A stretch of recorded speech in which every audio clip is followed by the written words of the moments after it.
Some people think being a 911 operator is just answering phones and sending help. But what they don't tell you is that you become a witness to people's final moments.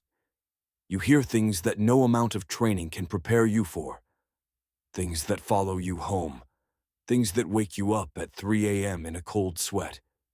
My name is Sarah, and I worked as a 911 dispatcher for 7 years. I've taken thousands of calls. Most were routine. But five of them changed me forever. These are the calls that still haunt me. Pause. Before we begin, I want to warn you, these stories are disturbing. If you're sensitive to themes of death or the paranormal, you might want to click away now. But if you stay, well, you've been warned. Call number 1 came on a Tuesday night in October. The voice on the other end was a woman, probably in her 60s, speaking in a trembling whisper. 911, what's your emergency? Someone's in my house. I can hear them downstairs. Please, I'm hiding in my bedroom closet. Standard home invasion. I dispatched officers immediately and stayed on the line with her, trying to keep her calm. She described hearing footsteps, heavy boots on her hardwood floors, the sound of drawers opening, cabinets slamming. Then, silence. I asked if she could still hear the intruder. She said no. Everything had gone quiet. Too quiet. 5 minutes later, police arrived. They cleared the entire house, every room, every closet, every corner. Nobody was there. No signs of forced entry, no disturbed belongings. Nothing. But here's what made my blood run cold. When they found the woman in her closet and tried to calm her down, she pointed at the closet door. There on the inside were muddy boot prints, leading into the closet where she was hiding. The officers said the prints were fresh, still wet. But they had checked that closet twice. The woman moved out the next day. The house still sits empty. That call made me question everything I thought I knew about reality. But it was nothing compared to what came next. Call number 2 happened on the night shift. 2:47 a.m. Call number 2. The road that doesn't exist. The caller was a man, early 30s, absolutely terrified. He said he'd been driving home from a business trip when he took a wrong turn. Now he was lost on a road he'd never seen before. I've been driving for an hour. My GPS doesn't work here. My phone has no signal except this call. And I keep seeing the same tree, the same dead tree, over and over. I pulled up the mapping system, asked him for landmarks, street signs, anything. He described a narrow 2-lane road, forest on both sides, no lights anywhere. Then he said something that made no sense. Wait, I just passed my car.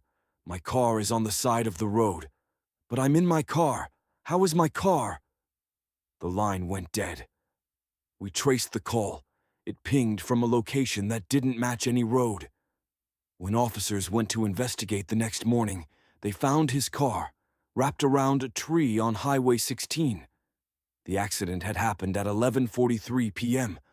He'd called me at 2:47 a.m., 4 hours after he died. The coroner confirmed his time of death matched the accident time. There was no way he'd survived even a minute after impact. But I heard his voice, clear as day. For 7 minutes, I talked to a dead man who didn't know he was dead, driving the same road in some kind of loop. His last words keep echoing in my mind. How is my car on the side of the road if I'm in it? I took a week off after that call. I couldn't sleep, couldn't eat. But my supervisor said it was just stress. Coincidence. The call records must have been wrong. I wanted to believe that. I really did. Then came call number 3, the babysitter. This one happened on Halloween night. Of course it did. A teenage girl called, babysitting 2 kids while their parents were at a party. She was calm at first, said she kept hearing tapping on the windows. She'd checked outside twice. Nothing there. I told her it was probably neighborhood kids playing pranks. Stay inside. Keep the doors locked. Call back if anything escalated. She called back 20 minutes later.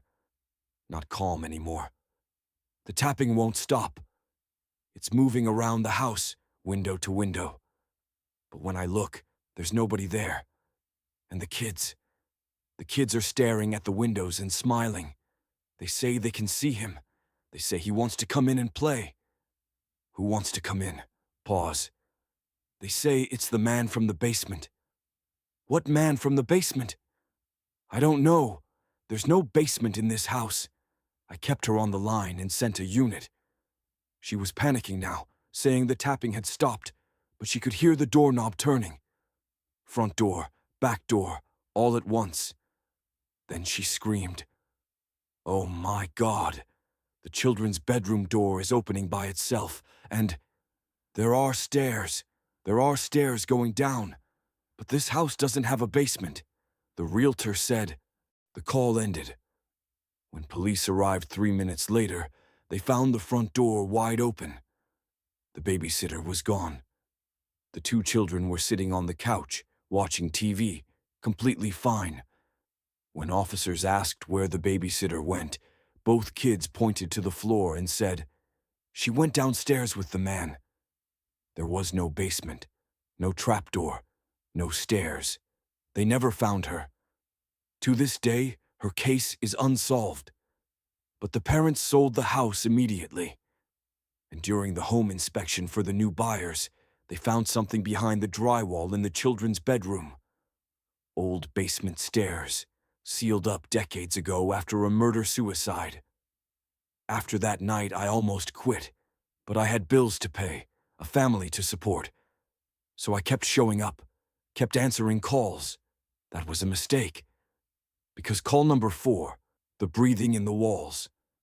March 15th, 9:23 p.m. A mother called about her 6-year-old daughter. My daughter keeps saying someone is breathing in her walls. She won't sleep. She's terrified. I thought it was nightmares, but tonight I heard it too. I asked her to describe the sound. It's slow, deep, like someone trying not to be heard. And it moves. It starts in her bedroom, then it's in the hallway, then back in her room. We've had exterminators, contractors. Nobody can explain it. I didn't know what to tell her.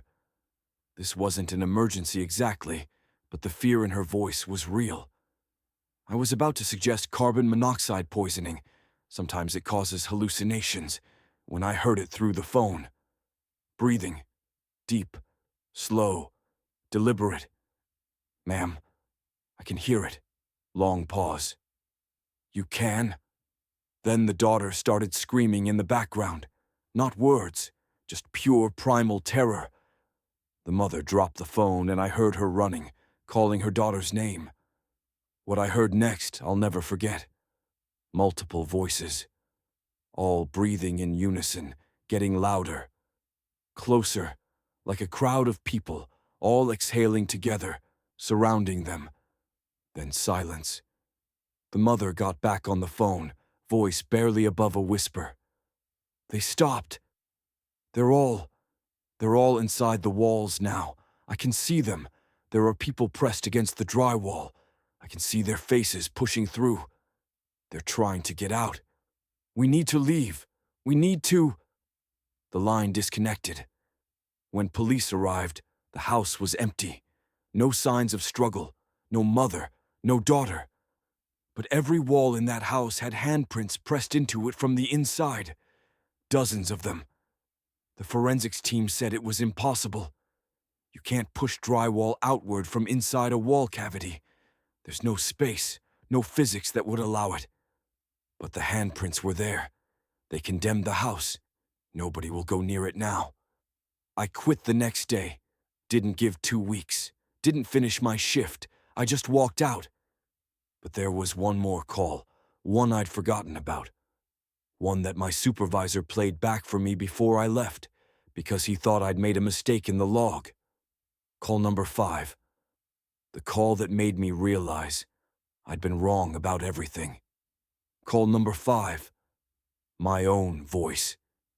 My supervisor played the recording, a call from 3 months earlier, one I didn't remember taking, but it was my voice on the recording. 911, what's your emergency?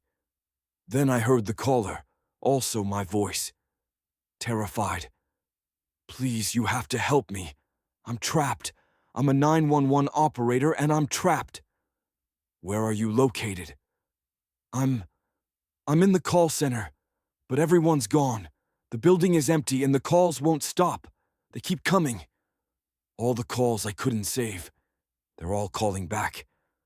I listened in horror as the caller, my own voice, described being alone in our dispatch center, taking calls from dead people. All the people I'd failed to save over the years, all calling at once. The call ended with screaming. My screaming. I looked at the timestamp. The call came in at 2:47 a.m., 3 months from now. A date that hasn't happened yet. My supervisor laughed it off, said someone was pranking me with a voice AI. But I recognized things in that call, details about cases I'd never told anyone, things only I would know. That call was from my future self. And in exactly 3 months, on that date, I'll be alone in this building, taking those calls. Long pause. I don't know how to stop it. I don't know if I can. All I know is I have 87 days left. And I still hear the phones ringing. These 5 calls taught me something. The line between our world and whatever's on the other side. It's thinner than you think. And sometimes when someone calls 911, they're not calling from where or when you think they are. If you're a 911 operator and you get a call that feels wrong, trust your instinct, because some calls aren't meant to be answered. And if you ever call 911 and the operator sounds afraid, hang up, because they're not afraid of what's happening to you. They're afraid of what's on the line with you. My name was Sarah, and if you're watching this, it means I didn't make it. The calls finally came. Don't answer the phone at 2:47 a.m.